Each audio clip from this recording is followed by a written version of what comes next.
Hello, I'm Daphne Goode, getting ready for Remembrance Day, and here we are at the Royal Canadian Legion, the Duncan branch. You're watching Go Island, Cowichan Valley.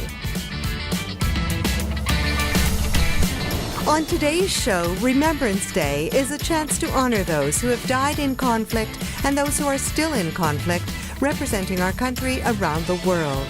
We'll go behind the scenes at the BC Legislature and learn about progress in the Royal Canadian Legion.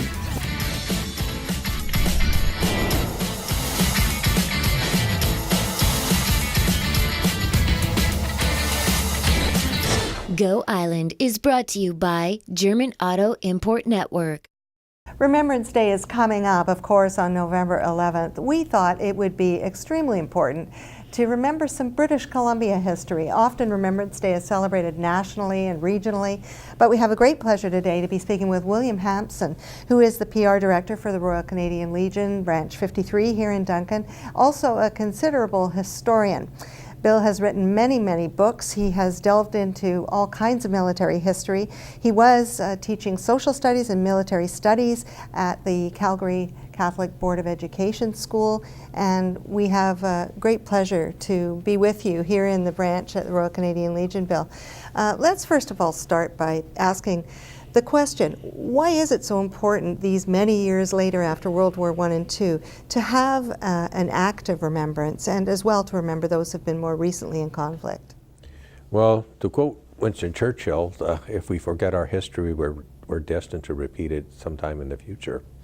And I think it has to, and I think that's the purpose of these services, just to remind us of our history and basically to let the general public know who have no reference to war and conflict that these people are responsible for some of the many freedoms that they have today.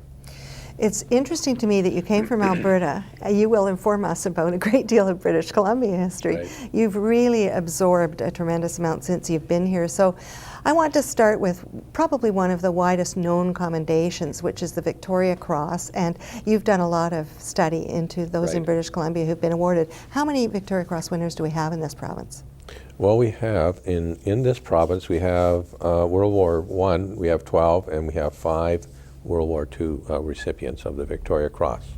And tell us a bit about the history. Why is it called the Victoria Cross, Bill? Well, the Victoria Cross came into existence following the Crimea War, and it was basically cut out of a bronze cannon, out of a Russian bronze cannon, and made into a service medal.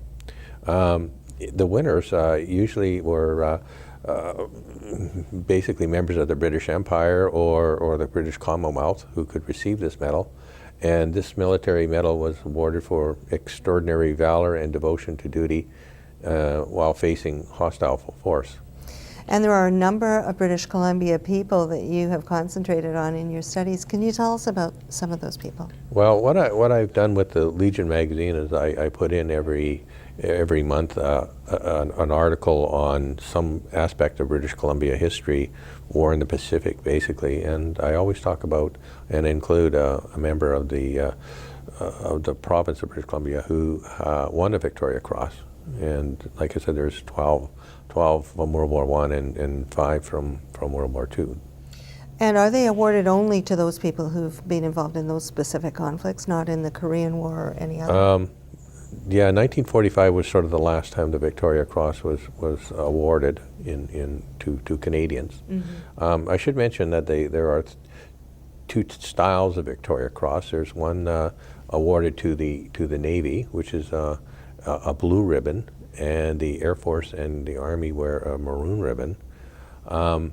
Rarely in history, I think there's only been 3 Victoria Cross winners who's actually won the Victoria Cross twice, and it's designated by a bar on the ribbon, which signifies that they are a holder of the Victoria Cross for 2 extreme acts of valor. Mm. Okay. Unfortunately, or fortunately, they've been awarded to British military personnel, but none in Canada have received this that I know of anyway.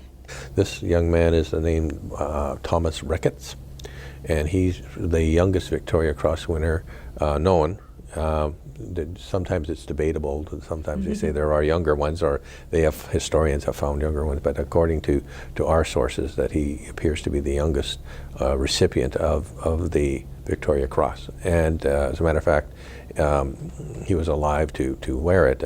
Most recipients of the Victoria Cross are awarded posthumously. In other words, they're deceased. And so their families or whatever acquire this medal.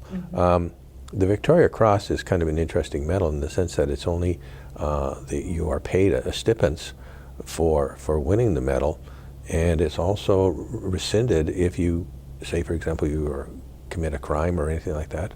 So men of valor wear this medal, and it can be rescinded for dishonest acts, say. Many of them are very expensive. Some, depending on the citation, are worth hundreds of thousands of dollars in auctions, and they're usually based on the citation that's awarded to them, and so they're quite valuable.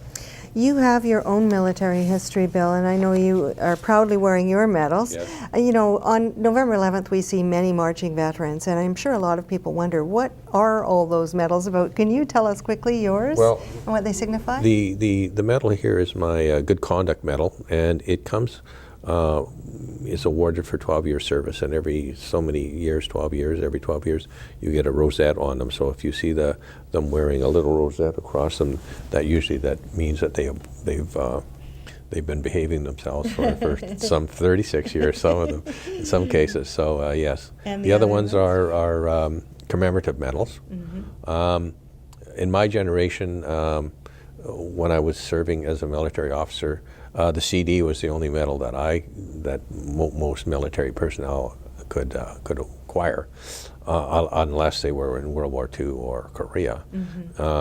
But basically, commemorative medals and now UN medals. But in my day, the CD was the only medal that a peacetime soldier in the Canadian military could wear. This is the CD, which is issued to serving members of the Canadian Armed Forces for 12 years of continuous service. Okay, and like I said, it comes with a rosette for additional 12 years service. So some of them I've seen as many as 2 or 3 on there. Okay. The other one here is the Queen's Golden Jubilee Medal, and it was awarded in commemoration of the Queen's Jubilee at that time, Golden Jubilee. There is one more commemorative medal being minted I shouldn't say being minted, it's being planned in anticipation of the Queen Elizabeth living longer. It's called the Platinum Medal.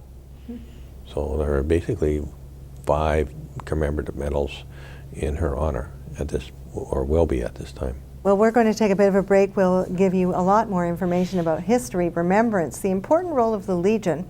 But before we do that, we're going to give you an idea about another legacy. This is the War Amps legacy, and the War Amps have helped numerous veterans across Canada. We'll also give you a bit of a road trip idea that you can take on the road with you. People are still traveling, you know, and the snow's not here yet. So we'll be back after a break. Who is Bert? My role model. Bert is Jenna's hero. I'm just an ordinary citizen.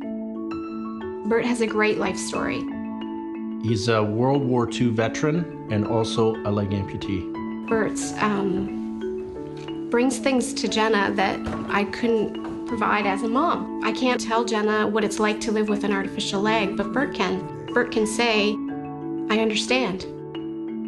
Bert has taught her plenty about Canada's military heritage. He has also taught her about being an amputee and about being a good person. And just being herself. Yeah, just being Jenna. Being an amputee is challenging. I deal with obstacles by just knowing that I've got people to be there to support me through it. I've got my friends, I've got my family, I've got the War Amps. I do look up to Bert. I want to be like Bert. I want to be independent and confident and know that everything's going to be okay, no matter what. Not only do I think I help her, but I think she helps me. Bert called Jenna when she was almost 3, and he called and he told us that he lays a wreath every year for the War Amps, and he invited Jenna to lay the wreath with him. And since then, it's become a tradition. We have a bond, and to have her with me up there laying the wreath, it means quite a bit. Bert has always just been a part of my life. He's just one of those people that you can't have in your life and then just forget about. He's more important to me than that. How do you thank a hero?